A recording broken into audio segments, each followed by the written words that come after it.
Open the podcast bay door as hell.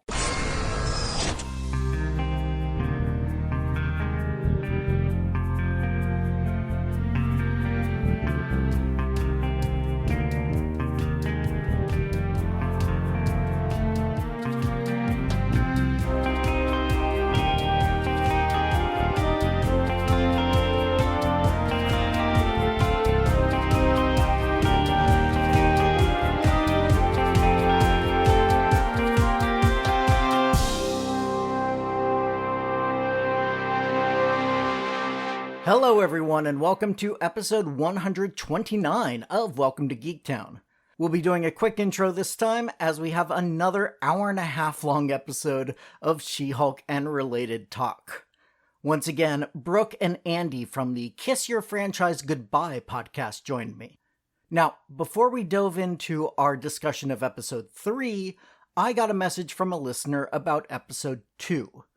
Specifically, regular listener and Welcome to Geektown theme song writer Aaron Levitz wanted to chime in on one of our side conversations about a certain problematic Avenger. If you don't remember exactly what I'm talking about, don't worry. I'll remind you of all the background you need right now.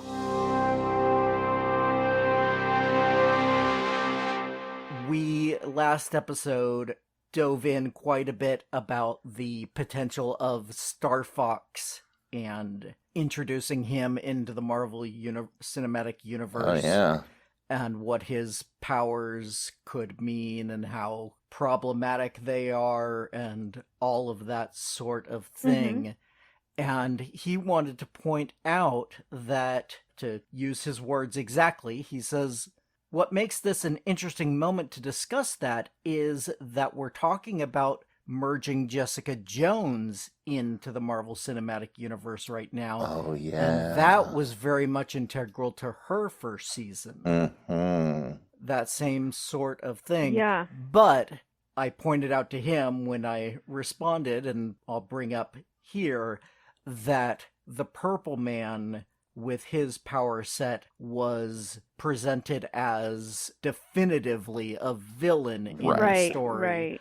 Whereas Star Fox is supposed to be presented as a heroic figure. And with them having the same power set, basically, the question is, can you use those powers as a hero? Can you do something that violates anyone's free will like that and still be considered a hero? It's such an interesting concept and question, because I thought a lot about Jessica Jones while we were talking. I didn't know that they were integrating her into the Marvel or talking about it. They haven't said anything for sure, but there's definite rumors about, and with Daredevil being added in this show later. So when I watched Jessica Jones, I lost my mind. I think I talked to Andy about it a lot at the time. Oh, yeah. Like my own stuff growing up. And it's a concept. I was just talking with my brother-in-law about this. I understand very acutely my ability to empathize with people and that they feel heard from me. And there's a softness and a like almost cradling effect when I work with people that makes them feel incredibly safe to be very vulnerable. Mm-hmm. And if I were to choose, like, I can influence the way people think and the way that they get to certain conclusions, like, really easily, because I'm being on the autism spectrum, I can see things from a very unique perspective. And so when I portray that back to people, they start thinking about things in a new way, and then it becomes very easy to guide them the way I want them to go, because they're trusting me. I'm there as a coach and an authority and these different things. And so I have had to, for a very long time, remember that that's not my job, and I don't get to make people's decisions for them, and I don't get to lead them down a specific road, even if I think it's in their best interest, even if I think I know it's not my choice and it's not my responsibility and it's not my right to do that. So when I talk to people, I present things and I ask them a lot of questions and I allow them to come to their own conclusions. But it's something that it's an interesting discussion for me in conversation, because there are times in which I'm like, but I do know best. and this would be fucking best for you. And I think of that stupid song from Rapunzel, Mother Knows Best, all the time, because it doesn't matter Yeah. if it's not their choice, and it doesn't matter if I'm right or wrong. Like, it's an interesting concept. Like, how do you be the hero and respect? I don't know how you do it.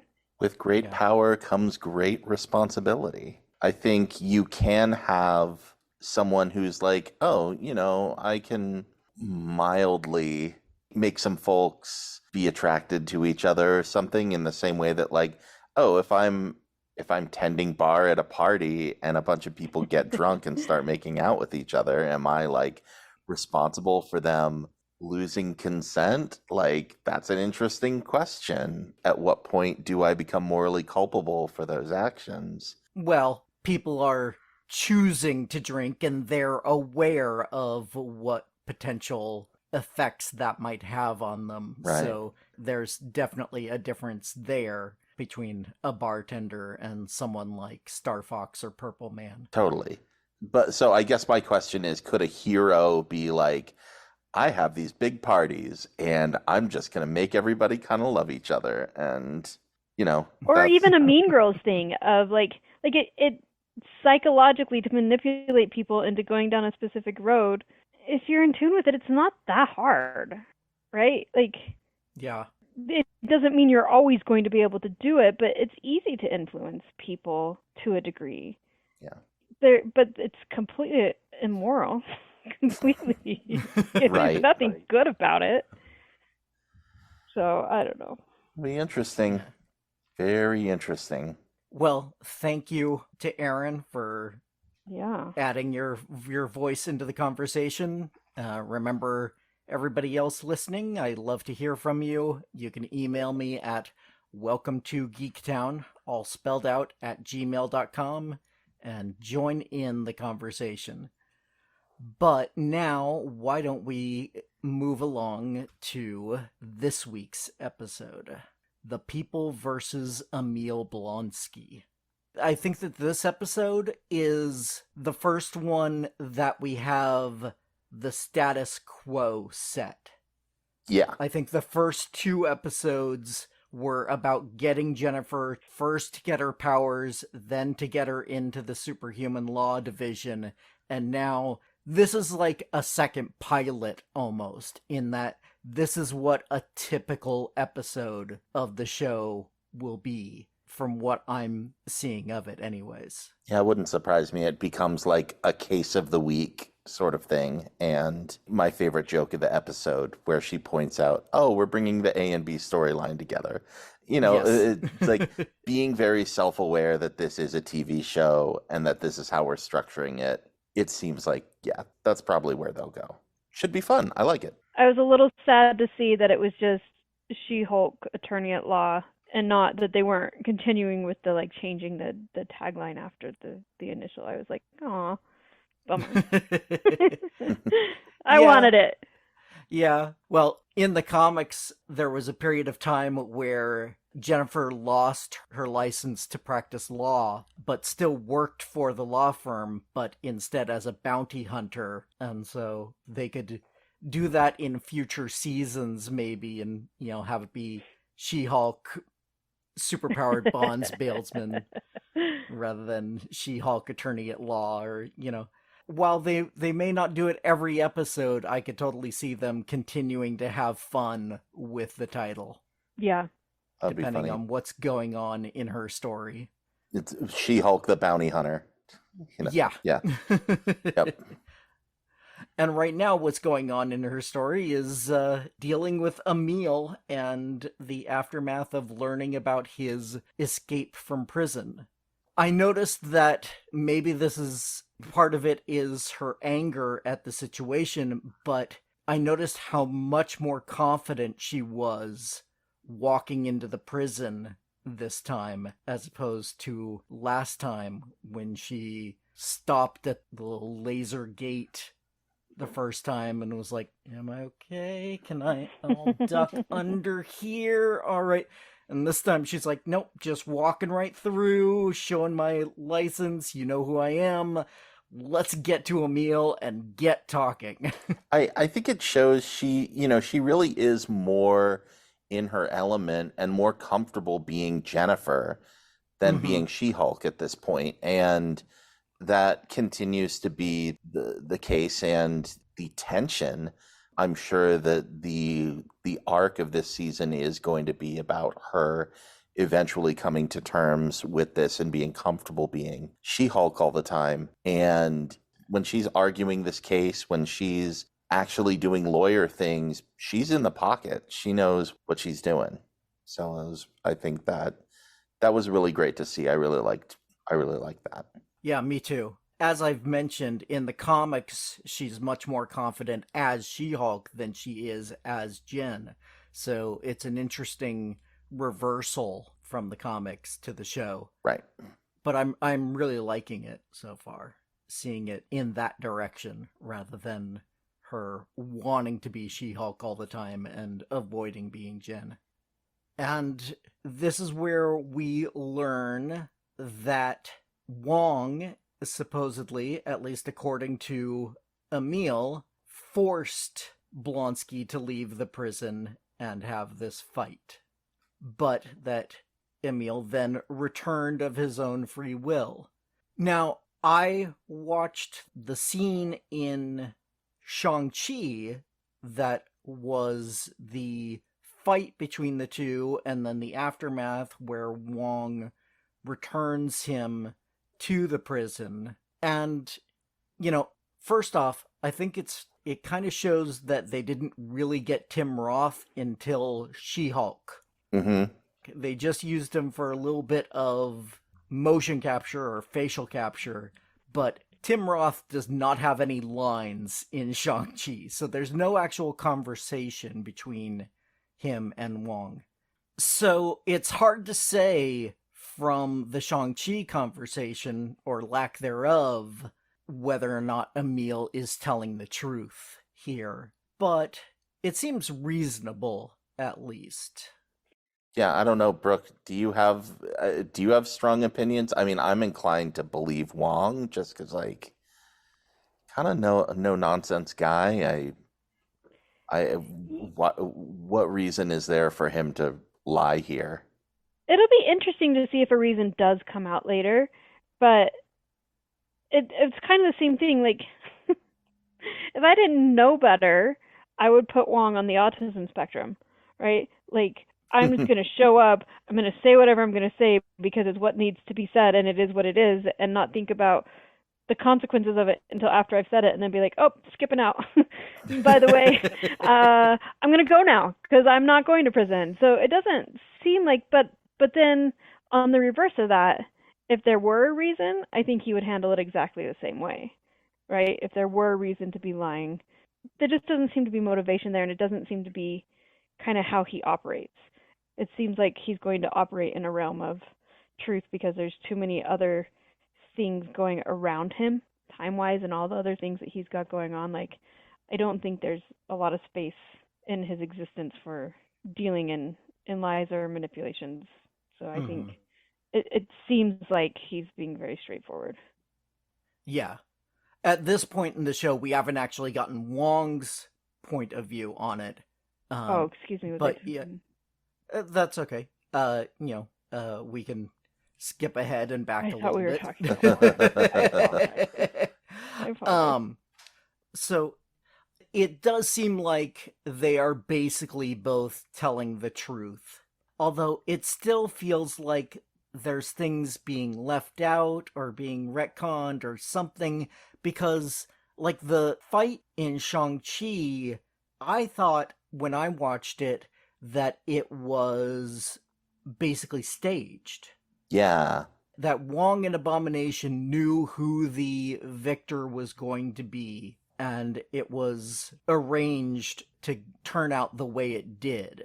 But Wong makes it sound like, he says, I needed a worthy opponent as part of my training for becoming the Sorcerer Supreme. So there feels to me like a disconnect there. Yeah, that's the thing I think is maybe a little fuzzy, because isn't he already the Sorcerer Supreme by virtue of the fact that Stephen Strange was gone for 5 years, and so he became the Sorcerer Supreme and remains so? I mean, I get it that like he needs to still be training as part of that, but I wonder if he's doing a little bit of hand waving just because like these regular people, they don't know about any of this anyway, so I can just be like, I need it because I'm the Sorcerer Supreme and, you know, I'm basically an Avenger. Don't mess with me. Yeah, that's a definite possibility that he's just simplifying things or glossing over details just because he knows that no one really knows how the Sorcerer Supreme works and all of that. Speaking of work, we get the conversation between Jen and Nikki, and Nikki is looking up Wong's LinkedIn, basically. I also like that she said she sent him a thirst trap, which was just her with some books. The actress on Twitter posted said thirst trap. So there is a picture of Nikki with the various books. And there's an animated version in the closing credits too. Yeah. But the LinkedIn cracked me up because I paused on the screen there, and apparently Kamartaj has a Target inside of it. And for 9 years, before becoming the librarian for 11 years, Wong was a sales associate at Target. That is quite the move up in the world, to go from Target employee to librarian of the home of the mystical arts to Sorcerer Supreme. That is quite the upward mobility. He's a quick study. Yeah.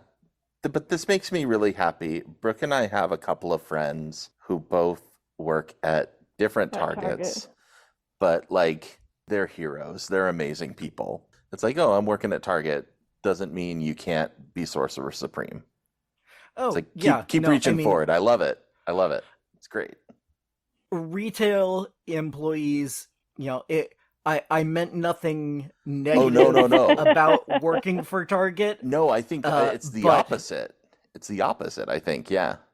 Having worked retail for quite a number of years, I have nothing but respect for anyone who can stick in that job for more than a couple of years at a time. Absolutely.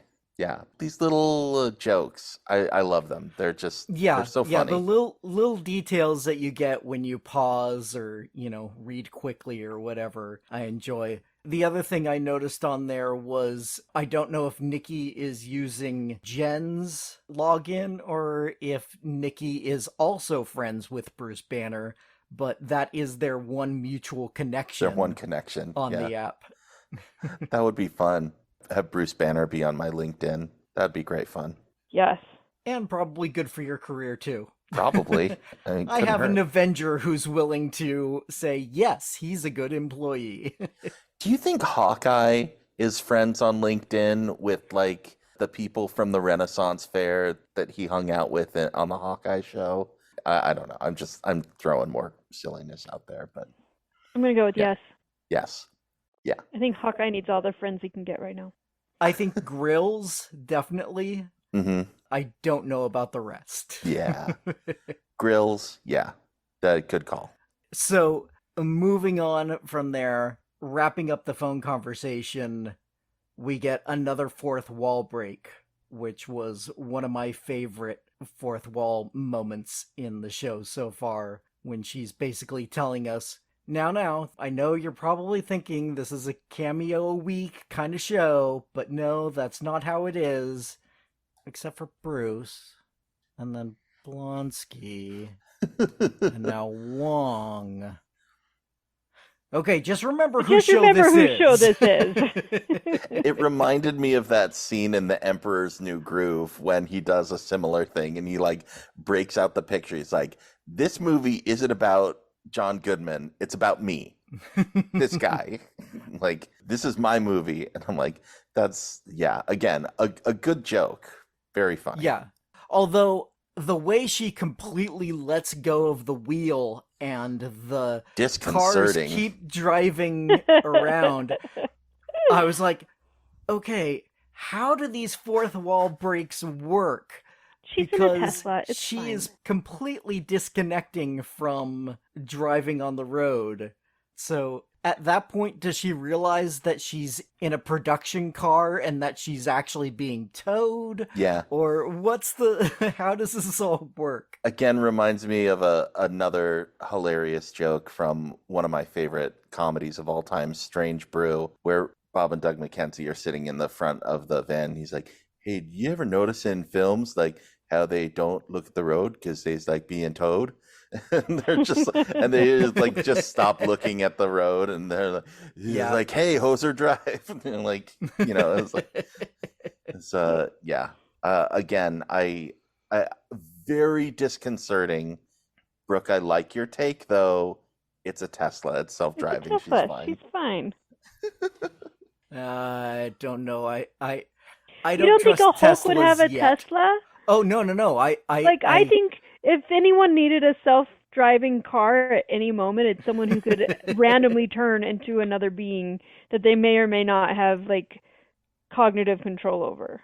No. I'm not disagreeing that it could be a Tesla. I didn't look at the car closely enough to know for sure. What I'm disagreeing with is whether or not Teslas are self-driving enough to let go of the wheel enough as she did. Oh, I have done so in a Tesla. Really? Yes. I tested it. My friend was having, because he was putting me to the test. He's like, do it. And I was like, no. And I did. I let go, and it took me off the off-ramp where it was supposed to go and stopped up at the stop sign. Like, my hands were there, ready. I was ready, but Yeah. Oh. I could go with it. I mean, Dennis has his Cybertruck, so Yeah. we haven't talked about Dennis yet. I think that's why I got thrown We'll off get there. earlier, because Yeah, Dennis was first, we're and then we going to get do there the- pretty soon. But before we do, we have another news montage. Oh, jeez. And I noted that we get another Titania mention here, Mm-hmm. with the lower Chiron telling us that Titania speaks out about her latest legal troubles, and she is confident that her legal team will make it go away. I just wonder if we're going to find out that her legal team is GKL and H down the line, or if we're setting up for a legal battle between Titania's team and She-Hulk's. Would be fun either way. Yes. Yeah. But the news montage ends with a reporter saying that many are questioning her qualifications, and then we pan into the YouTube / Uscreen vloggers and commenters, and we're just gonna dive right into Ugh. the internet comments. Ugh. yeah Ugh. the MCU of it all, Ugh. which is, for those who are blissfully unfamiliar, is a phrase that certain YouTubers and such use to refer to the fact that women actually exist in the Marvel Cinematic Universe and can be heroes. Oh no. Sorry. I'm so threatened by this. Oh what no. do we do? Yeah. Yeah. The fact that these horrible, ridiculous things being said are pulled straight from actual comments that I have seen about Captain Marvel and She-Hulk and the Kate Bishop Hawkeye and all of that. I love that Marvel is willing to acknowledge it and completely mock it and deflate it by showing exactly how ridiculous it is. Agreed. And that definitely needs to happen. I don't think those dudes know that they're being mocked. Probably not. If they are, I hope they die mad about it. So, you know. Although there was one comment on there that I enjoyed. I freeze framed a couple of times to read the various comments. And the one that cracked me up was, I like the idea of her. I just wish she would use her platform to stand up for the endangered lemurs. It's like she doesn't even care.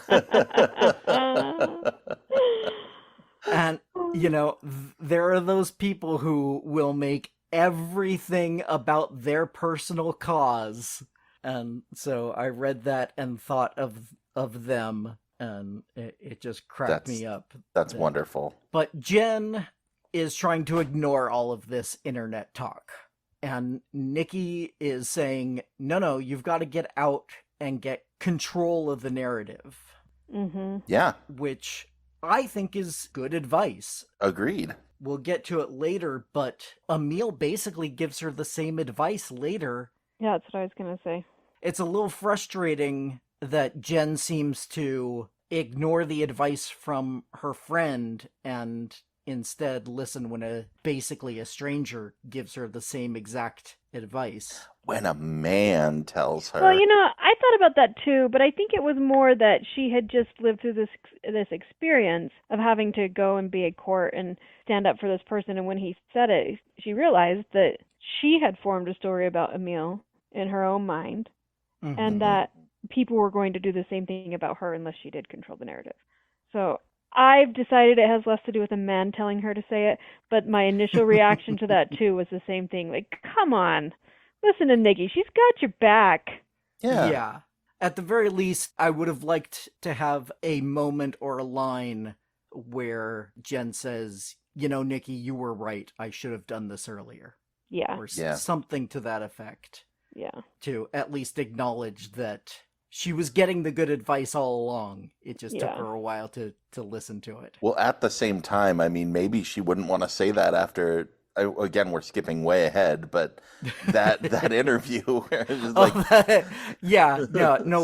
get to that interview. Yeah. But before we do, we finally get to Dennis. Dennis. Mr. Bukowski. Yes, who we learn has hired GKLNH to represent him in suing a light elf from New Asgard that he dated, who pretended to be Megan Thee Stallion. Yes. And that's great. Jen's reaction was classic. Especially you thought Megan Thee Stallion drove a Passat? Again, every time cracked me up. That's like an S tier joke. That's beautiful. Yeah. Yeah. Well, I love how, like, at the very beginning of the episode, she walks in and she's like, Dennis? Really? And then, again, skipping ahead after Dennis, to her dancing with Megan Thee Stallion. I thought that was very well played. Yeah. In the scene, in addition to Dennis continuing to be the absolute worst, we get our very first, very brief introduction to Mallory Book. Yay! Mallory is a regular character from, once again, Dan Slott's incredible run on She-Hulk. Oh, good. That was a question I had, because I just know her because she was Angelica Schuyler in Hamilton and a bunch of other things. She's a wonderful actress. So I was excited she was on here. So yeah. And she has been kind of a constant rival since her first appearance. I wouldn't say enemy, but probably antagonist would be a reasonable descriptor to put on her, because she is constantly treating Jen as lesser as a lawyer. Mm. In the current comics, she is Jennifer's boss, and she hires her and specifically says, you are the lowest of the low here at the firm. You're not going to be assigned any cases. Ouch. You need to go out and prove that you can do this. And, she gets put in basically a closet for an office. So when they're both working at GKLNH, they're kind of rivals for the same cases, trying to, both claim the same cases. Then later she becomes her boss, and she has her moments where she is on Jen's side, or at the very least helps Jen in one way or another, but she is definitely not Jen's friend. So don't expect that in their relationship going forward. Yeah. It didn't seem friendly. It didn't necessarily seem like opposers or foes to each other, but she seemed a little aloof of, I'm not taking this case and I'm out of here. Yeah, that reaction was totally fair when the potential client says, Yes. "No, I can't talk to my potential future girlfriend about this uncomfortable man stuff." Yeah. Yeah. Ugh. Oh, Dennis So, can we talk about his last name for a second? Bukowski? Yeah. I think this is pretty intentional that they are riffing on the poet and writer Charles Bukowski, known for being kind of a reprobate in a lot of ways. He's of the same generation as like Hunter S. Thompson and just like a bit of a he's misogynist. Very problematic. Yeah, a bit of a lot of a misogynist. He has a novel called Women that is very, very problematic. There's also a novel and a movie called Barfly that stars Mickey Rourke, and he wrote the screenplay as well. And yeah, it's just kind of like a lot of this sort of like male, let's be drunk all the time and be terrible towards women sort of stuff, which, to be fair, I think that Bukowski has like kind of the same problem as like The Catcher in the Rye or Paul Verhoeven movies, where it's like just because they're presenting something doesn't necessarily mean that they're advocating for it. But everybody who reads it, absent any like critical thinking, any marker that like this is bad behavior, they're like, I don't know, that seems kind of badass, so like maybe I should be that way. So I don't know, that hit me, that like I don't think they would choose that specific surname if there wasn't, I don't know, at least someone thought that was a little bit of a reference. Yeah, that would not surprise me overly much. So, while they're trying to decide who is going to get this case, Wong finally shows up, giving Jen the perfect out to say, no, I've got to deal with this. Good luck, Pug. Pug's on the case. It's okay. He's got it. Yeah. And so, as we've kind of discussed already, Wong tells her that Blonsky was basically telling the truth, and it was Wong all along. And again, Wong, when he's got Doctor Strange to work off of, he seems to be much more responsible, because his potential solution to the problem is, no, I'm not going to erase everyone's memories, not again. Like, we can't do that. I have to wonder, was that a reference to No Way Home? It's gotta be. It's gotta be. And then his secondary options are, should I send him to the mirror dimension or the shadow dimension? And finally Jen's like, no, just come to the hearing, explain what happened, and everything will be fine. Yeah. And then he's like, but we always have plan B. And he like, don't tap your nose. Yeah.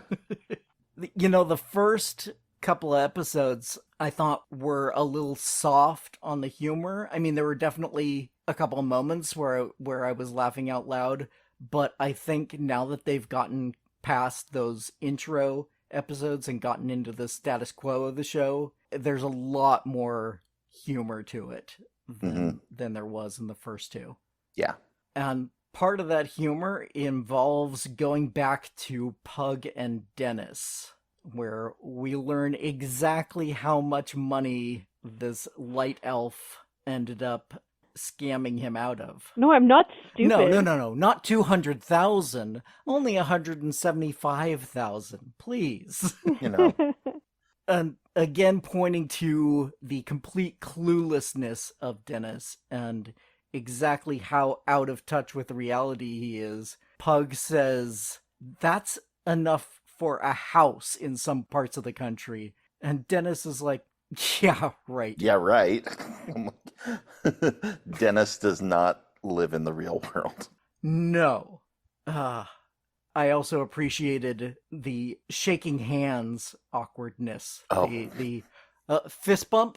No, shake. No. No. Okay. We'll shake. Okay. That's how that works. Yeah. Yeah. Dennis is definitely the kind of guy who goes in for a fist bump first. It's like, Poor guy. no, that's not our relationship. Yeah. And then Pug starts his research, beginning with the video that revealed the imposter. And did you guys catch the QR code there? I noticed it, but I didn't look it up. Okay. The second time I watched it, it was solely just to find the QR code. Because I was like, I'm not going to miss it this week. I paused on all of the, when they were going through the news montage at the beginning and the different, when her phone was up looking and leaked, I was pausing and scrolling. So here's where our weekly QR code is for those who want to just scroll to it really quickly in order to get their free comic. This week it is Savage She-Hulk #2. Oh, nice. Continuing her origin story. But then Dennis comes right back in to say, no, I want to drop the case. Mm-hmm. But fortunately for Dennis, the real Dennis calls Pug at the same time, revealing that this is Runa, who is willing to do anything to get out of this, apparently. And that Dennis has a Cybertruck. Which he parked in a handicapped spot. Is, yeah. I thought it was a Cybertruck spot. A-hole. Okay, I have to ask. Obviously, there are Tesla charging stations, but are there specific Cybertruck spots in, LA and stuff? Does anybody know? People of I Los didn't even Angeles consider that as a real option. I mean, like I said, there are spots that are specific to Teslas or other electrical cars because they have a charging station there. Yeah. But a dedicated Cybertruck spot seems that step too far. Yeah. Now, here's the question. Is the Cybertruck even out? I thought they had, delayed production on it, and it wasn't actually happening yet. I wonder how many of them are actually on the road yet. Well, looks like 2023. It's set to go on sale in 2023, which the Marvel Universe is currently in. Ah, there we go. There we go. Because Infinity War takes place in 2018, right? And we get the 5 years later you get the blip of Endgame. So yeah, it is possible that because the Marvel Cinematic Universe takes place just in the future, that Dennis can have a Cybertruck. He will probably be one of the first to buy them right off the lot because he is that kind of person. Because he's that guy. Yep. He is that guy. But it's so perfect because it's he has a Cybertruck. It's oh, of course he has a Cybertruck. And of course he parked it in an accessible spot. Yeah. But then believes that Megan Thee Stallion drives a Passat. Come on, Dennis. Yeah. How is this guy a district attorney? I don't get. Well, I'll tell you what. The district attorney of my town in Nebraska used to get drunk and drive more than any other person I ever knew. So, I mean, it happens. Yeah. Failing up is a phrase that I thought of quite a bit when it came to Dennis. Mm-hmm. And we'll get to another incident of it later. Mm-hmm. But the other thing I thought was the phrase, every accusation is a confession. And what was the first thing that Dennis said after he found out that Jen was She-Hulk? He asked how she got her powers, and he said, "Oh, nepotism. Right. Yes. I bet Dennis has somebody who works in the district attorney's office who is related to him in some way, and that's how he got the job. There's an elder Bukowski pulling strings for him. Yeah. Yeah. I would not be at all surprised if we later get a scene with Dennis calling an elder Bukowski saying, "Help." Dad. Exactly. Yeah. It's not fair. I really hate Dennis. We Me all hate too. Dennis. He's the We all- worst. so say we all. Yeah. But let's get away from Dennis for a little while and cut back to the prison, where this is one of those little throwaway jokes that I thought was absolutely perfect. She walks past the reporters, and one of the reporters asks her, "Is it true you were rejected by the Avengers?" And then the other reporter goes, "That was Jennifer Walters, who was rumored to have been rejected by the Avengers." Oh, yeah. That is so much how so much mainstream media seems to work these days. Or I should take that back. The truly responsible people at real news stations don't do that. Yes. But, you know, the internet gossip people and the clickbait sites and the entertainment tabloid shows, like, absolutely, that's how they all work. Yeah. So, but yeah, and it's the Trump thing. It's like you can whitewash everything by being like, people are saying and I'm hearing, and then you throw out something crazy. And it's like, Yep. oh, okay, well, because I heard it, then that makes it a thing. And now then the fact that he said it becomes now news. becomes news. Mm-hmm. Yeah. Yeah. I totally had the same thought. But as I was saying, we're in the prison now, and we finally get to the hearing, and we finally get to see the soulmates. Yeah. So it is not the Thunderbolts as we had theorized last episode. My wild speculation, totally off base. It happens. Yeah, it's fine. Yeah. But this was fun. I liked it. Oh, yeah. I enjoyed the joke here of, sadly, there are many documented cases of women writing to men in prison and falling in love with horrible, horrible people. Bundy had women at his trial trying to get his attention. Mm-hmm. You know, I mean, it's just... I have a friend who has done this. Really... Yay! In real life.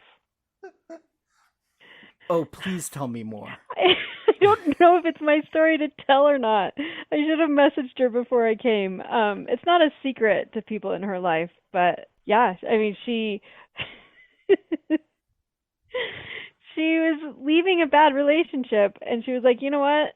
I just want someone to like connect with, but I don't want to actually be in a relationship and have like responsibility to someone. And so started writing to him, and it went on for like a year and a half. Wow. And like full arrangements to go and be married and to go and see him, and helped with his parole hearings, and like just like this, like vouching for him having a place to live and these different things.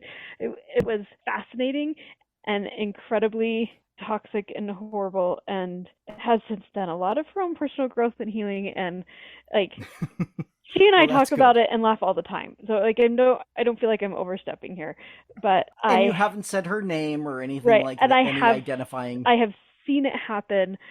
I went on, after she started talking to this guy, I went on to Prison Pen Pals, and I was like, well, maybe I'll start writing to someone. And I got through like about 5 minutes of it, and I was like, I can't do it. It's too much for me. But it was a fascinating psychological experiment, and we talk about it all the time. It was literally just like this. It's crazy. Although there weren't 7 of her in a relationship with the same guy, I assume. No, not 7, but there were others. That was why eventually it didn't work out, is because when he would get released, he would call his other girls and Wow. go to them instead of to her. Mostly because they were in closer proximity, Still. and she would have held him responsible to be a better person, and he didn't want to be. So, but which is interesting, right? Like, Mm-hmm. he was not at all reformed, no matter how much she wanted that from him, and even how much he wanted it for himself to be a different person when he got back out, he was still abomination. I think it's going to be interesting to see where this goes. Yeah, I agree. If it turns out that this is basically the last we see of Abomination in the show, that would be an interesting choice, but I think the more realistic choice and more interesting choice would be to have him fall back Yeah. in some way. And I don't know, there's some weird, like, culty vibes going on with them, too. So I just... Oh, definitely. You I know. mean, they're all dressed in the same white dresses with the flower crowns. Yeah, no, it... They're like straight out of Midsommar. If you don't get cult vibes from that, you're not paying attention. Yeah. You're not safe to be out in society alone. If you don't realize that that's a cult, you might be in a cult. And I can say this having accidentally joined a cult once. You Or have to be aware. twice. Or twice. You know what? Depending Make on bad your... decisions. I make bad decisions. I was born into one of them, okay? Yeah, I know. That's the joke I was making. So... Be aware, my friends. Be aware. Yeah. All right, I will. Now, because Wong doesn't show up immediately, we instead get the montage of people speaking on Blonsky's behalf. Now, this is another one of those instances where I understand that they're doing it for the show and for dramatic purposes, it makes sense. But from a pure logistical standpoint, we don't get anyone speaking on behalf of the victims. Right. No one comes in and says, he did this horrible thing. He has not gone through enough to make up for what was done to my family, to my property, all of that. There should be somebody on the other side. Do you think they just all got their haikus and decided not to show up? That's one possibility. The explanation that I came up with, my headcanon, so to speak, is that because of the prison escape video, that anyone who was going to speak up thought, oh, I don't even need to bother going. It's all the way across the country in California. There's obvious evidence of him trying to escape prison. There's no way this is going to happen. I don't need to show up. Yeah, I can see the logic behind that.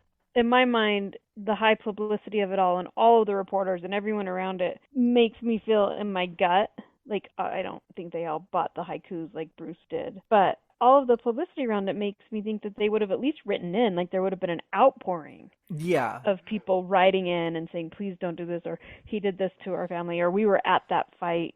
I thought there would have been more objections. So I don't know why they didn't go into that at all. Well, again, I totally understand it for story purposes. Yeah.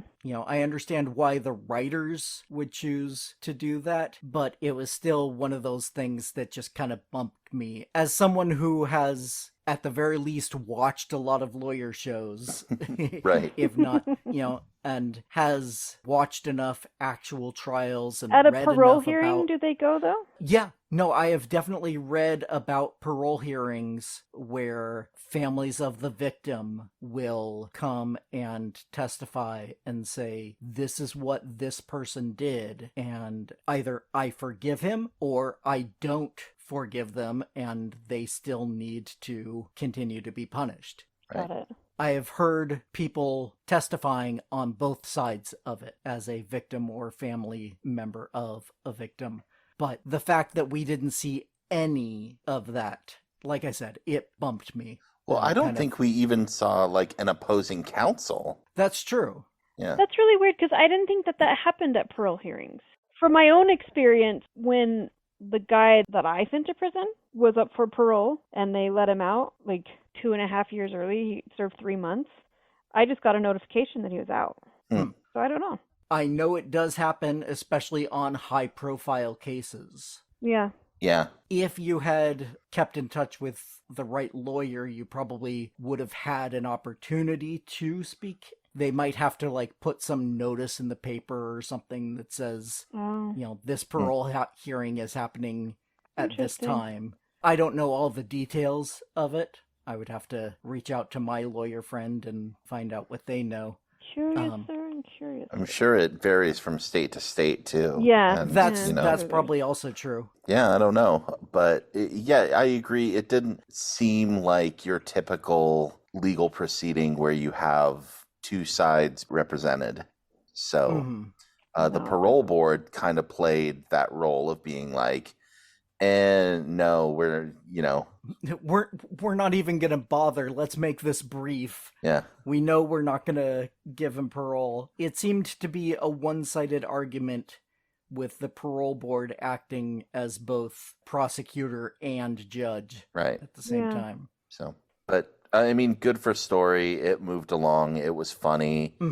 Carl telling his story about how Blonsky changed his marriage. The joke about the library, how it used to just be a place.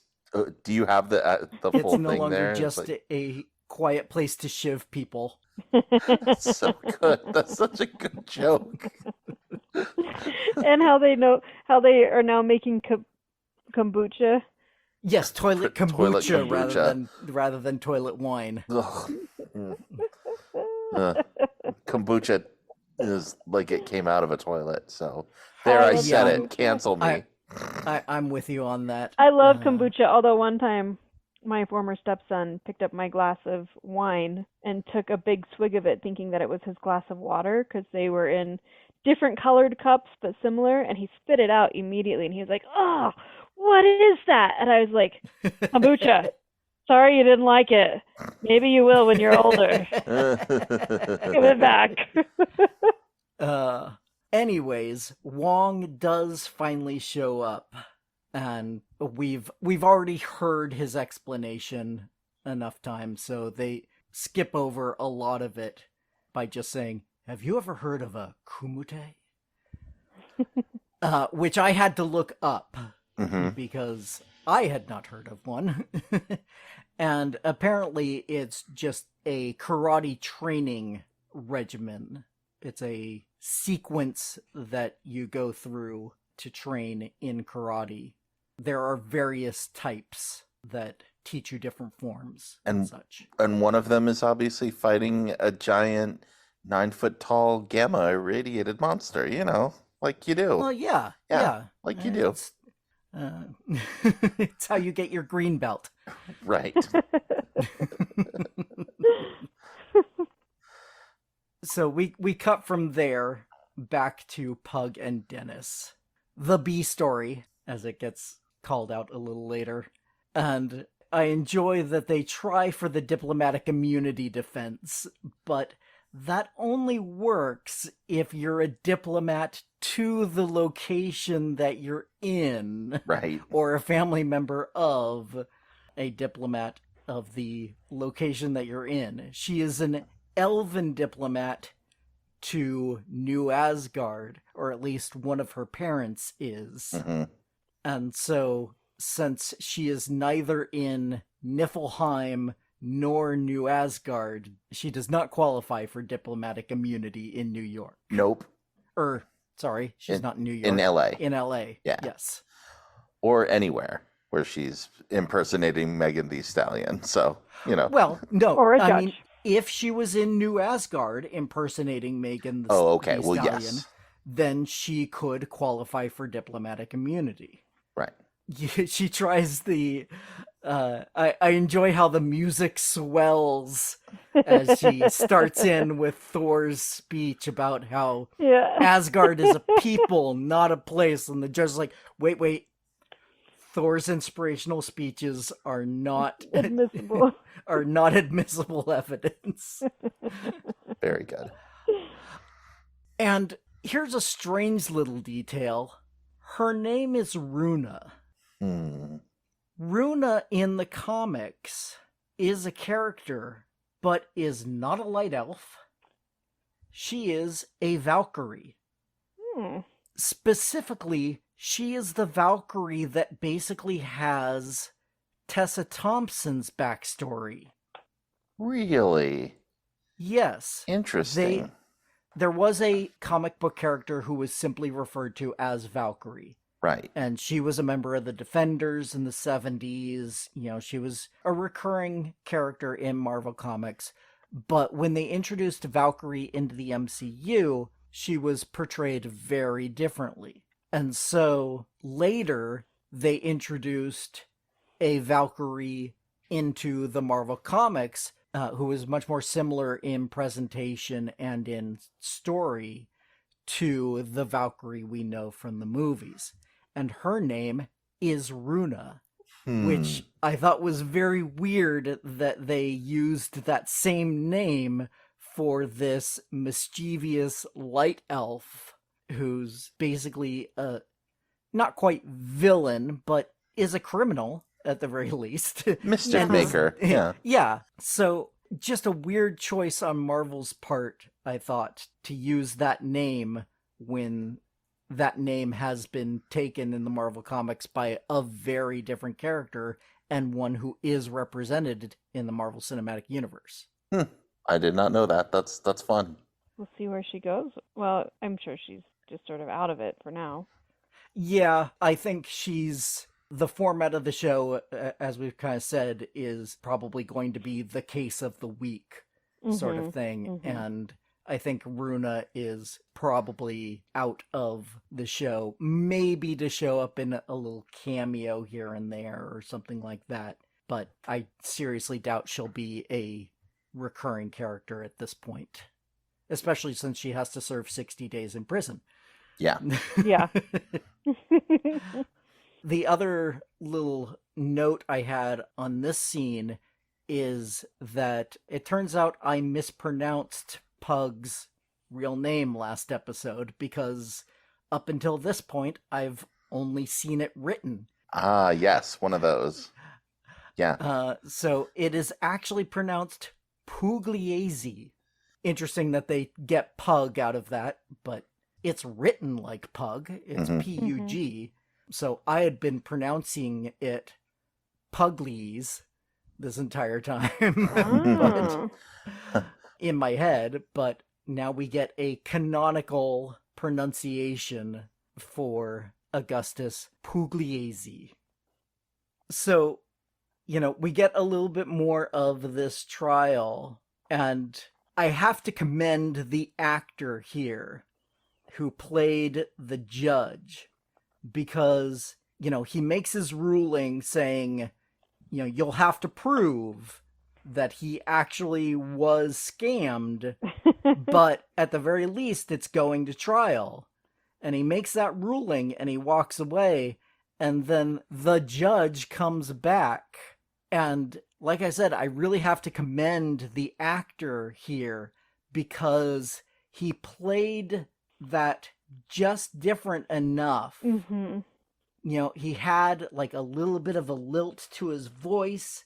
He changed his mannerisms so that it was obviously Runa. Yeah. Whenever I see good specific acting like that, I have to call it out because it's a subtle difference. But he came in as a different person. But he nailed it. Yeah.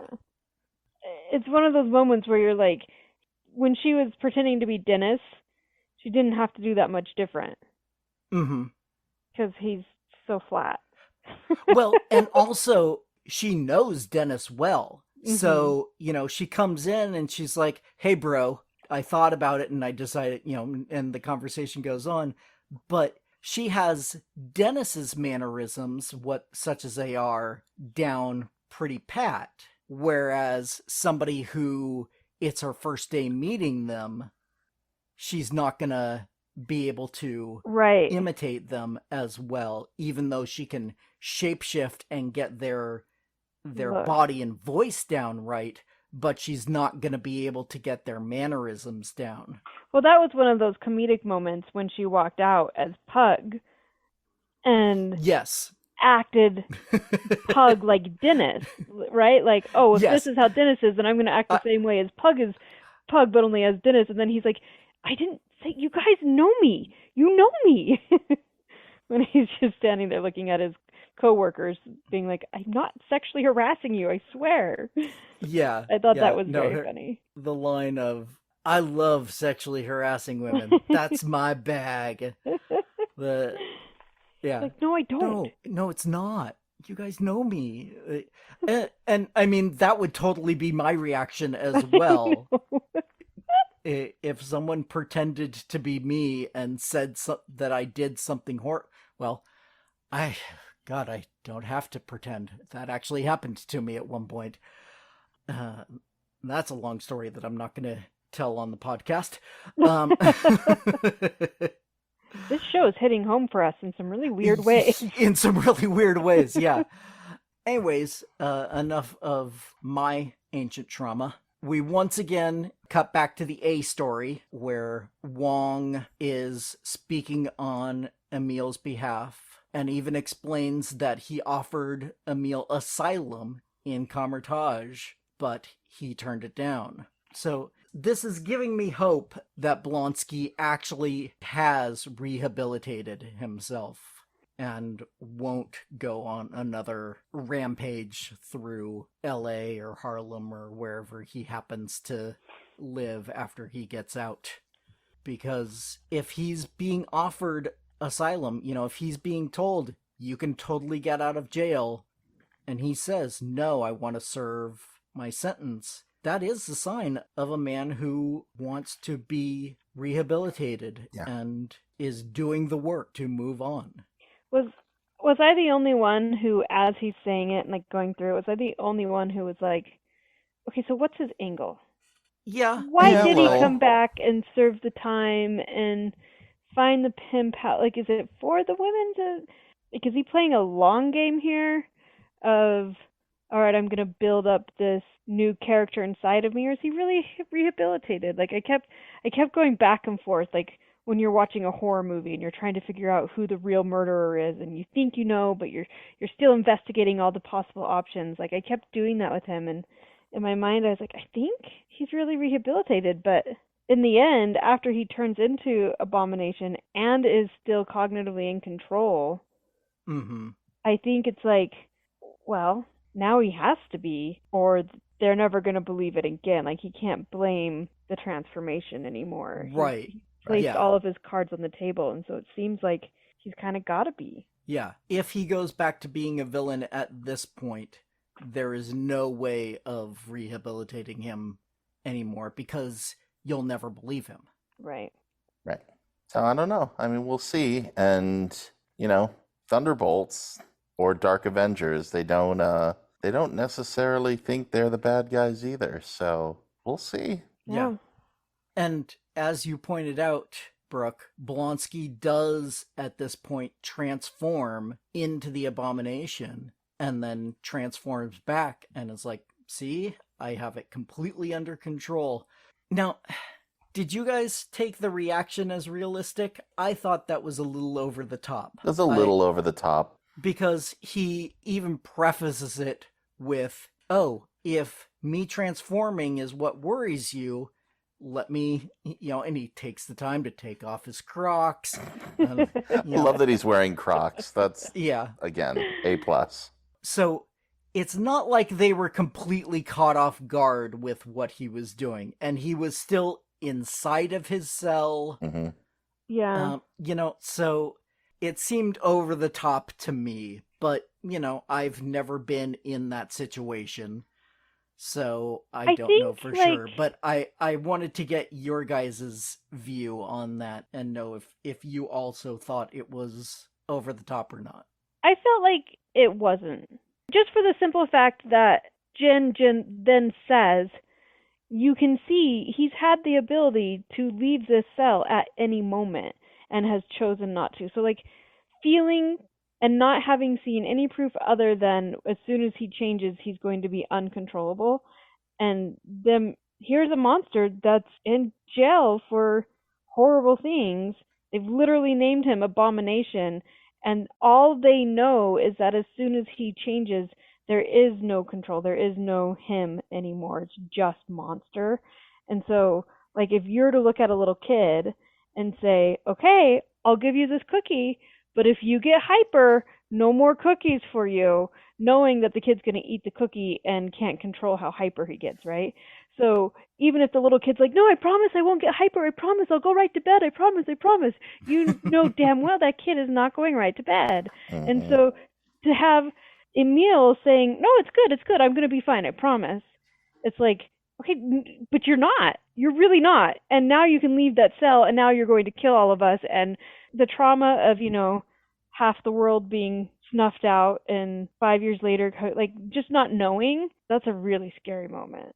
All right. Okay. Fair enough. Yeah. It was just that he didn't, other than changing, he didn't do anything actually threatening. He just stood there. Yeah. And for them to scream and call in all the guards and everything, to me, it felt like an overreaction, but, maybe it was an understandable overreaction. And I thought Jen's closing speech here was fantastic. She is a great lawyer because she was able to take that moment and immediately turn it around and say, look, Yep. this is just more proof that he has reformed. He could have transformed at any point, but he chose not to. And when he did, he didn't turn into a rampaging monster. So he's capable of keeping this under wraps, and he's not a danger to the rest of society, and he's displayed contrition. So let's let this guy out. Yeah.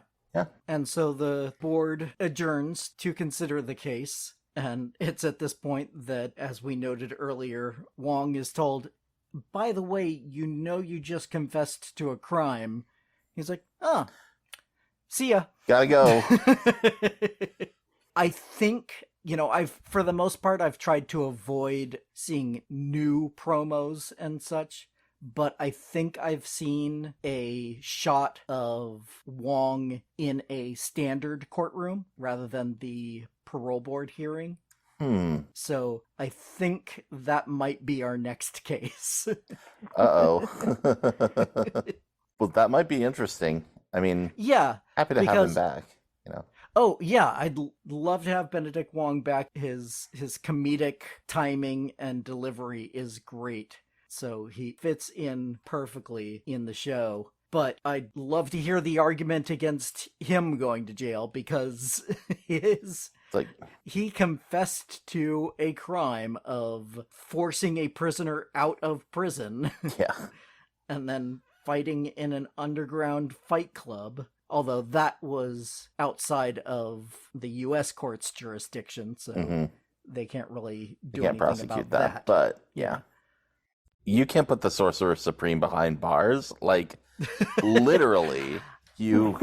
like. Well, I mean, you take the sling ring away and you can. I guess that's true.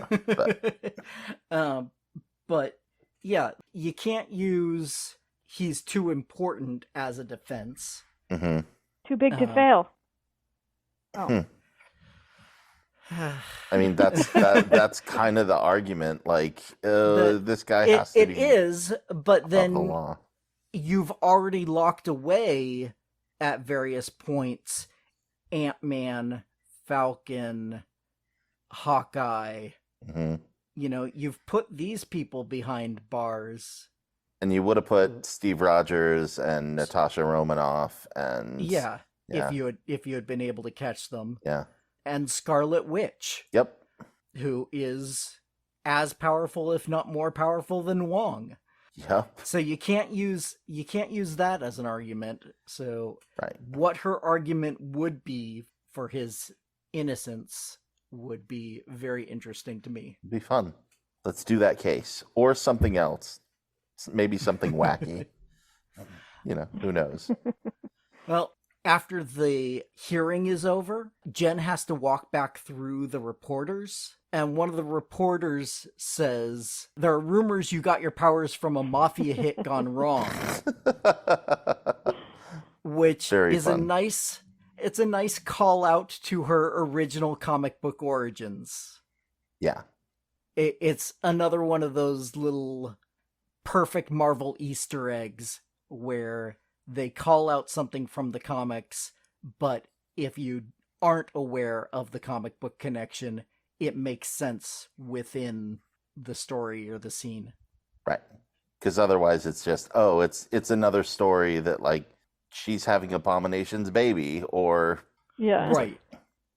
Which is another one of those rumors at the lawyer bar, which is where our next scene is. And again, Jen is completely denying reality here, saying that, you know, she just wants things to go back to normal, and that once the Blonsky case is done, things will be fine and regular again. And Nikki is saying, no, that's not how this works. Right. And now we finally connect the A and B story. Nice. As Jen becomes a witness for the case of Bukowski versus Runa. You know, I always love moments like this where somebody who is truly awful gets told exactly how awful they are. And even though it's helping them, the fact that he just kind of has to sit there and take the, no, he is gross, he is self-deluded, he is, to quote Jen, an almost pathologically entitled man. Here's the funny thing, though. I think there's a part of Dennis Bukowski that, like, that doesn't even affect him. Right. And Yeah. So it's like, I don't know, it's like telling a sociopath, that was really wrong what you just did. Like, you know, it's like, yes, you tell him off, but you're using his own words against him. You know, he's a New York 10 and an LA 11. It's just like, yeah, sounds right. Like, yeah, like that's totally something he'd say. So it's like, you know.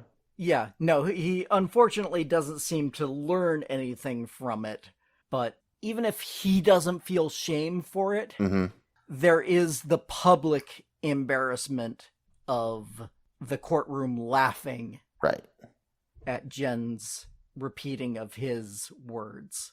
And it is definitely, like, cathartic to us as the audience. Be like, yeah, you know, that's good.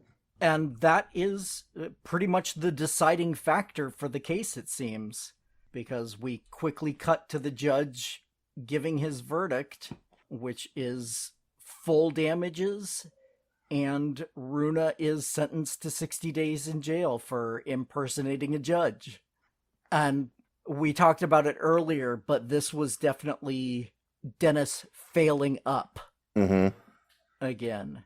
Yeah. Because he gets told exactly how horrible of a person he is, and because of that, he gets $175,000. Sounds about right.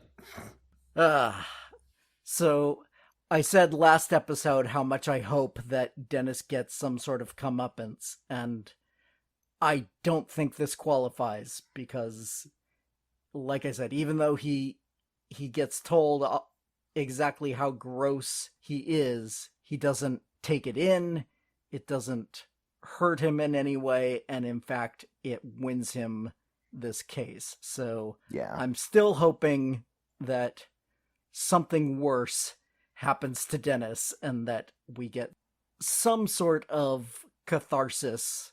Would be great. I don't know. We'll see. I mean, Dennis could just be a punching bag every week, and I would keep showing up for that show. So, that sounds great to me. Yeah. So after winning the case, there was a scene where they're walking out, and, of course, Dennis thinks, hey, the real Megan Thee Stallion was there. You think I should go back and talk to her? No, don't do it.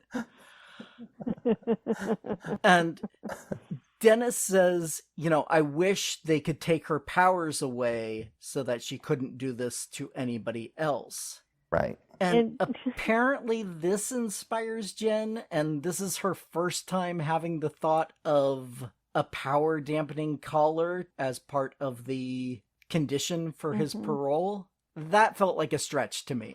Yeah. That was another moment where I kind of bumped and said, shouldn't that be like standard for any superpowered criminal parole? Right. I mean, if such a thing exists and is readily available, you would think that A, he'd be wearing it in prison, and B, that it would be standard protocol. Right. Well, and they don't show her talking to the parole board and suggesting it. They just show her showing back up for their verdict, which a lot of things could happen, but I felt the same way. I was like my brain needed more of a bridge between her saying, "Oh, did I just get my first good idea from Dennis?" to them just reading what was going to happen or stating what was going to happen, and nothing in between. It felt stretchy. Yeah, I agree. It was definitely a reach to go from that to the next scene. Well, and in Ant-Man, I mean, we've already seen what it's like to have people on house arrest who are superpowered. And they were all over him. You know, it was really difficult to get out of that. So, yeah, it would seem like, oh, yeah, Doy, that probably should be some sort of standard thing. But, you know, I'll go ahead with the show and be I mean, I'll roll with it, but right. You know, since we're talking about the show in detail, yeah, it was definitely a moment that pulled me out of the story right. for a second and maybe go, really? Like, hey, That's wait a how minute. We get there? Well, I mean, it's you know, we get two instances in here. It's like the worst person you know has a really good idea. And, you know, the fact that you get a nugget of wisdom from Dennis and a nugget of wisdom from Blonsky. And yeah, it's frustrating, but yeah. I don't know. Yeah. And that moment with the nugget of wisdom from Blonsky is right here, basically. Right. It's a good line. They're going to write a story about you one way or the other. Better to be a part of it. Yeah. But like I said before, that's basically what Nikki has been telling her the entire time.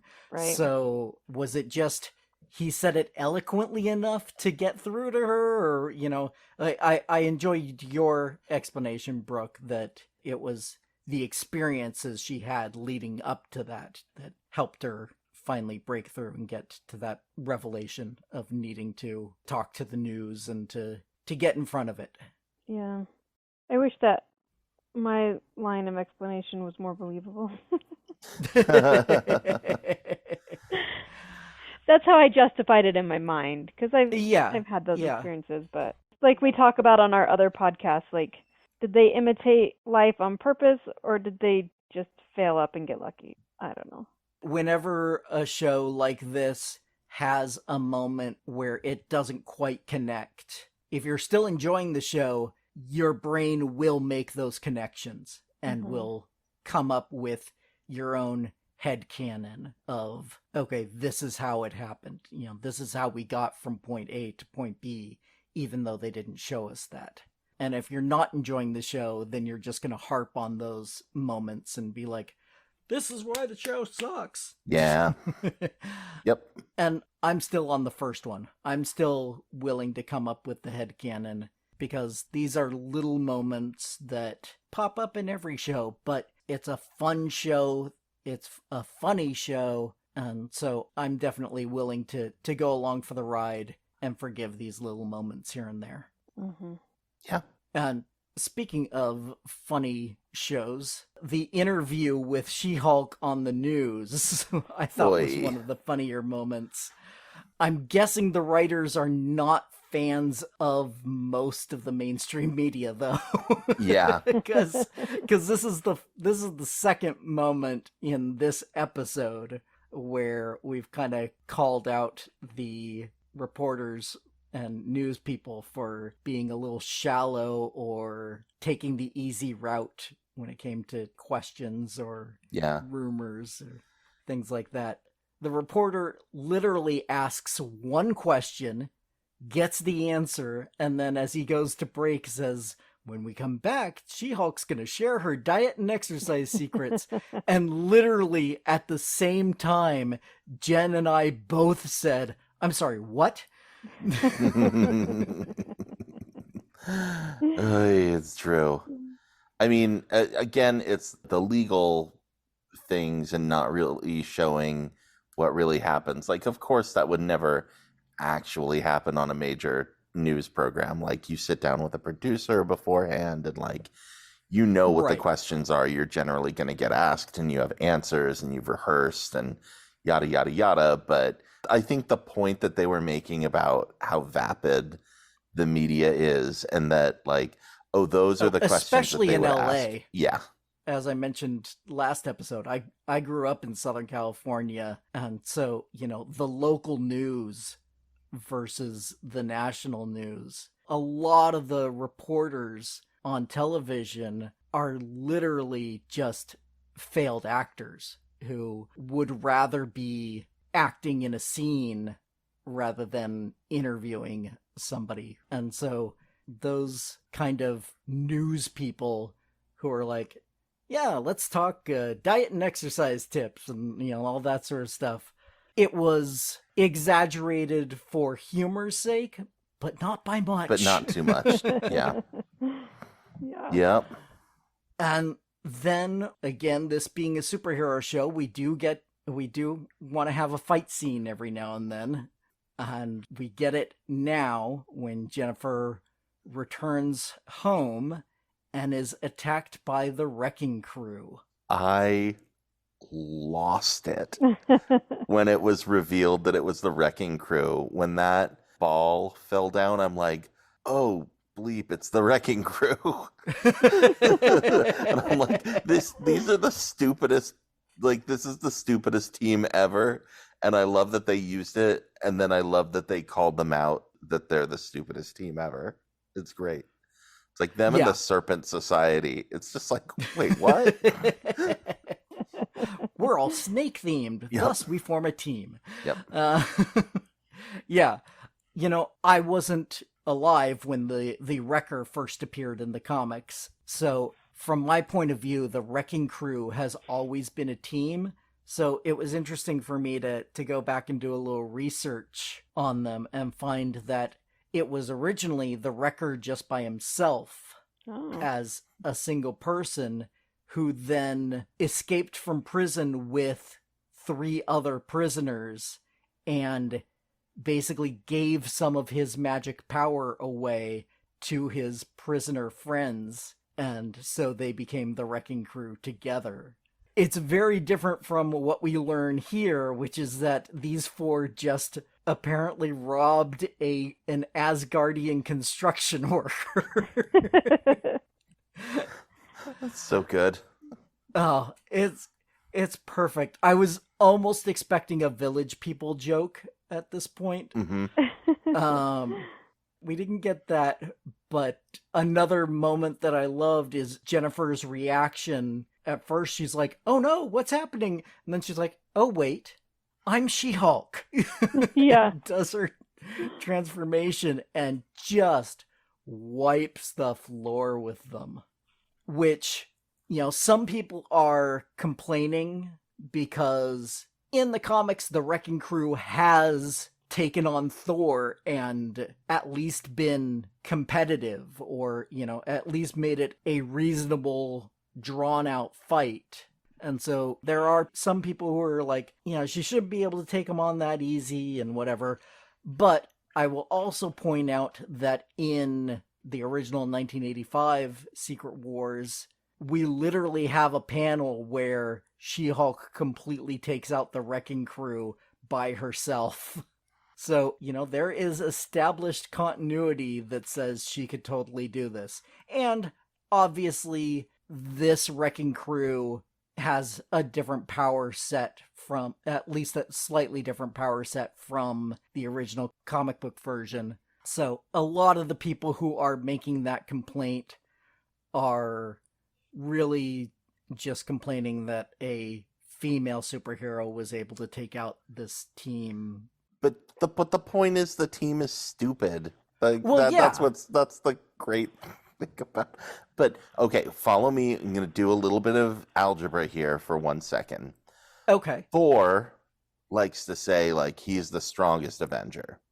Mm-hmm. Banner's the strongest Avenger. Hulk is the strongest Avenger. if Jennifer is as strong or better than Hulk. I mean, I don't know. We haven't done like a strength for strength thing. Like, okay, the Wrecking Crew maybe could take out Thor, but if she has Hulk powers, it stands to reason she's stronger than Thor. I don't think this Wrecking Crew could take out Thor. Well, no, they definitely couldn't. That moment where they were all standing in a row and not quite posing, but like doing their action figure motions. Yeah. The Wrecker has his crowbar and he's kind of smacking it against his hand. And I believe it's Pile Driver in the hard hat. And he's literally just waving his head back and forth. Because that's his power in the comics, is he like runs at you head first and with super strength and speed. But seeing that with a guy with just a hard hat on his head, this is meant to be ridiculous. Right. They're silly. If you are trying to take the Wrecking Crew seriously, you're watching the wrong show. Brooke, thoughts on the Wrecking Crew scene? Well, I feel the same way. Like, it's funny because I just bought the bit, right? I was all in it with her when he comes up behind her and is attacking her. I was like, oh no, somebody help her! Oh wait, she's fine. She's freaking fine. But then I still have, like, when he goes to like draw her blood and he's like, I couldn't get it as soon as she turned into the green skin, and I was like, okay. So I was fully buying the bits, but also I can't imagine anyone being seriously upset that she won. They were comically idiotic. Like, it Right. seemed so intentional. So yeah. Yeah. Like, they were... Well, the only thing I will say is everyone is someone's favorite character. Yeah. So if you are someone who is a long-running fan of the Wrecking Crew from the comic books, I can understand feeling like they were done dirty. That makes sense. Yeah. And I don't know the comic book history enough to know that, right? Right. So, but yeah, that makes of sense. the people who are complaining, I doubt very many of them are diehard Wrecking Crew fans from long ago. There's a Facebook group somewhere like Wrecking Crew stands for life or something. You know, there's like 14 members.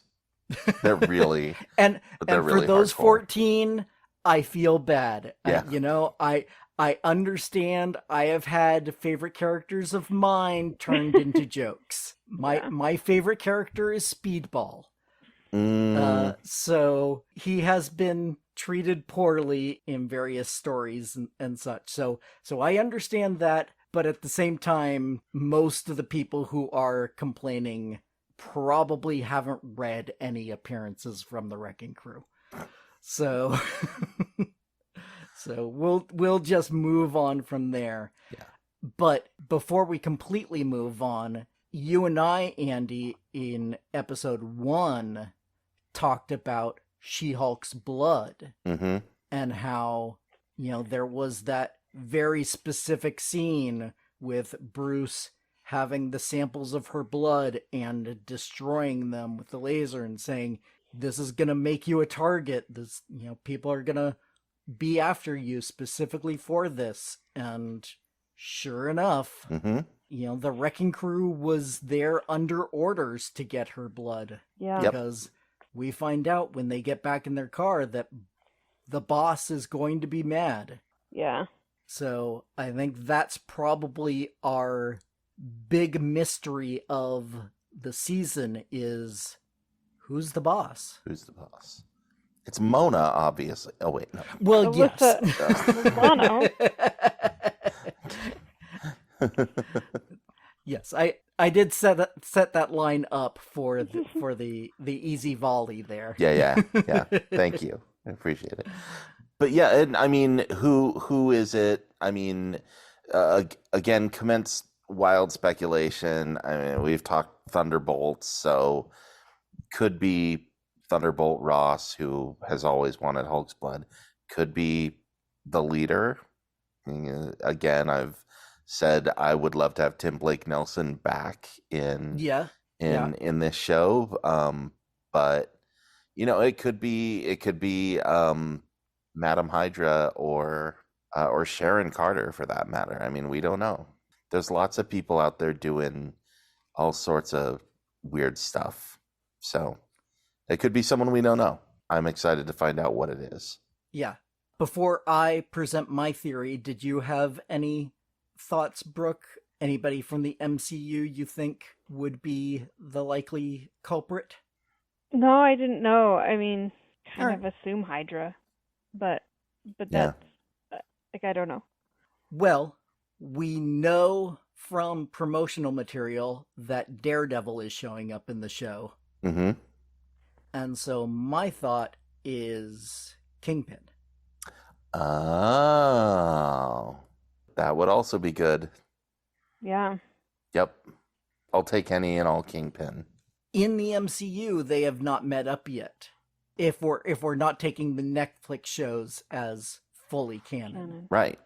Like, So yeah, nobody has mentioned this at all. yeah. Yeah. We know we're getting a Daredevil show. Mm-hmm. So this could help lead into that. Yeah. We know Kingpin is sort of ancillarily in on Hawkeye's story from his show, but there's no contact. There's no, oh, who's this guy or whatever. Yeah. And Hawkeye's gonna go back and live on the farm anyway, so who knows, Right. Yeah. Yeah.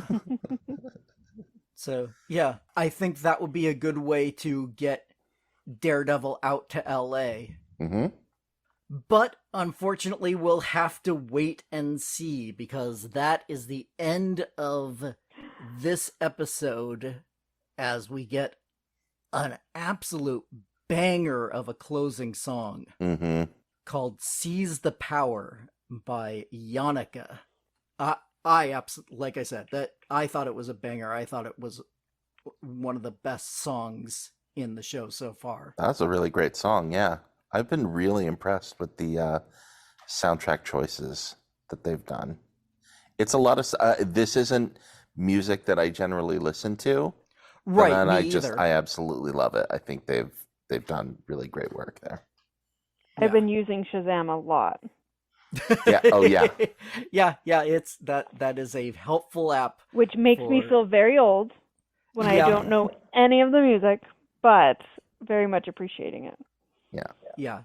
I'm not recognizing the songs myself from listening. I have to look them up myself, so we're all in the same boat here. Mm-hmm. But, of course, we get a third, we're getting one every episode, just as I was hoping. Yep. We get a post-credits scene. We didn't mention her brief cameo at the end of the trial, but Megan Thee Stallion was there. She actually, shows up at the trial, and then we get this post-credit scene where Jen is signing her as her next client. Pretty great. Lots of fun. I saw a little behind the scenes thing, and apparently everyone was impressed with Megan's acting talent. I was impressed. She was fun. She was a lot of fun. Yeah, she was.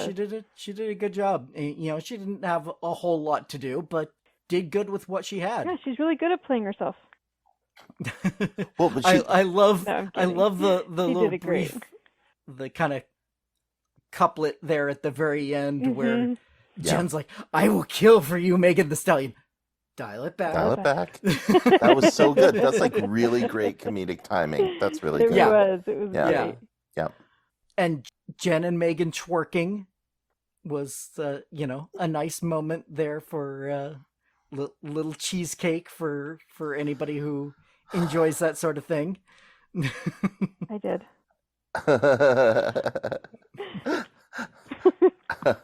Good. Enough No said. comment. I plead the fifth, Miss Walters. My comment might have sounded a little snarky about her playing herself really well. But when you compare that to my least favorite actor, Nicolas Cage, who only ever plays himself, I really didn't mean it's snarky. They're really nice. Sorry, Yeah, no, Andy. it does take work to, even if you're being yourself, Yes. to do it on camera and to do it without it feeling unnatural does take talent. To do it right. Awesome. I've done enough community theater to know that it is not easy, and I am not good at it. So I applaud them.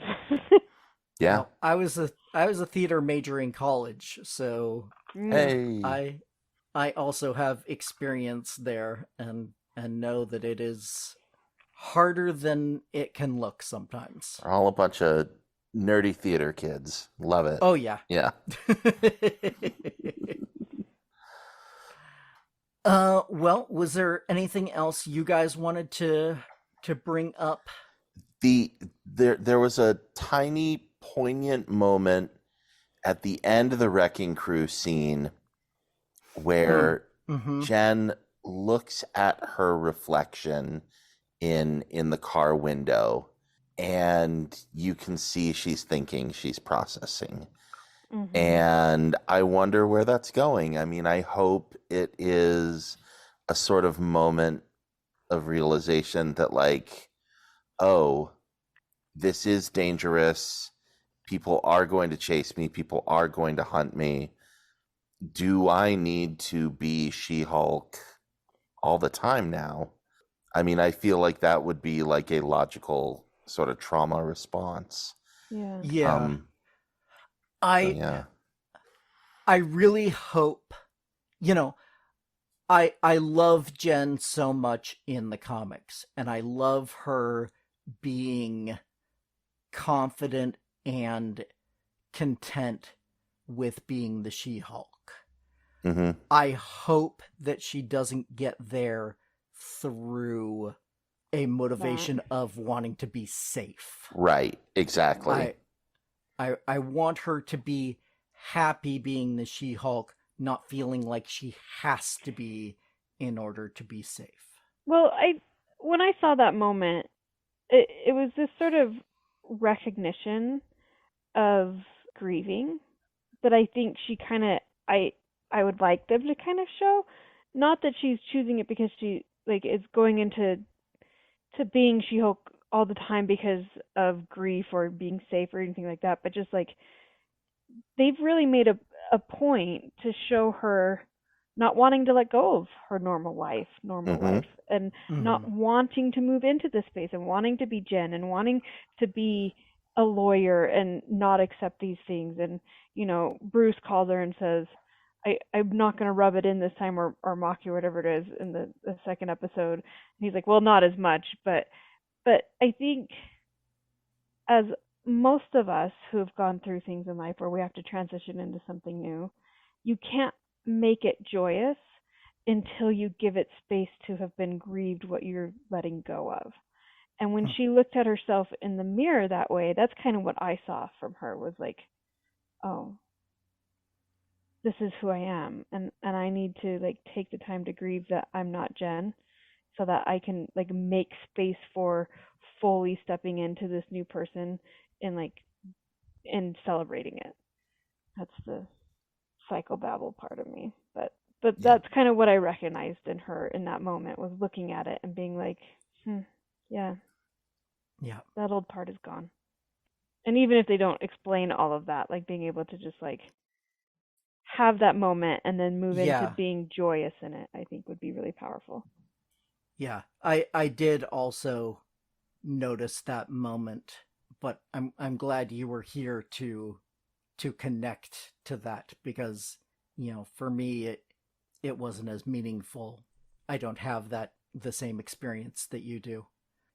This is why I invite other people onto the show when I do these deep dives, is because I need those other points of view, those people to see things that I miss. So thank you very much for that.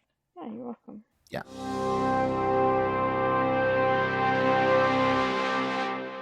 With those sincere thanks, we ended our conversation for this week. Don't forget, you can hear both Andy Wilson and Brooke Heyn on the Kiss Your Franchise Goodbye podcast, where they go over their thoughts on other MCU properties and other long-standing film franchises, especially how they influence and are influenced by the point in history they were made and released. And as always, don't forget that I'd love to be able to hear from listeners on what they think about each episode, so please join in the conversation by emailing me at welcometogeektown, all spelled out, @gmail.com.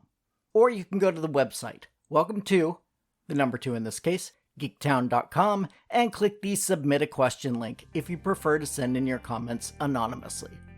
Other contact options include facebook.com/welcometogeektown or Twitter @geektownpodcast. Also, if you'd like to support the show directly, come join the Patreon at patreon.com/welcometogeektown for just $1 per month to get access to full scripts of the shows, audio outtakes, and a monthly shoutout. You can also help the show grow by subscribing and giving a 5-star review over on Apple Podcasts to join the Geektown City Council, which helps other people find the show so we can all tell them, Welcome to Geektown. Population, us. Welcome to Geektown is written, narrated, edited, and produced by me, Kurt Onstead. Theme music is by Aaron Levitz, logo art by Archie Santana.